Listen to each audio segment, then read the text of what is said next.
পুজো কাটতে না কাটতেই বড় দুর্ভোগ। বর্ধমান দুর্গাপুর শাখায় ইন্টারলকিং এর কাজ শুরু হবে আগামী 6 অক্টোবর থেকে 23 অক্টোবর। বাতিল হচ্ছে একগুচ্ছ ট্রেন। কথা বলবো সায়ন্ত ভট্টাচার্যের সঙ্গে।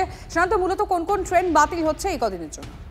দেখো, এই বর্ধমান দুর্গাপুর শাখায় 6 অক্টোবর থেকে 23 নভেম্বর পর্যন্ত ইন্টারলকিং এর কাজ হবে, যে কারণে একাধিক দূরপাল্লার ট্রেন বাতিল হয়েছে, যার মধ্যে Gwalior Chambal express, Gwalior Howrah Chambal express, Mathura Chambal express সহ যে হাওড়া এবং হাওড়া থেকে এবং শিয়ালদা থেকে যেগুলো দূরপাল্লার ট্রেনগুলো ছাড়ে, তার মধ্যে একাধিক দূরপাল্লার ট্রেন বাতিল করা হয়েছে।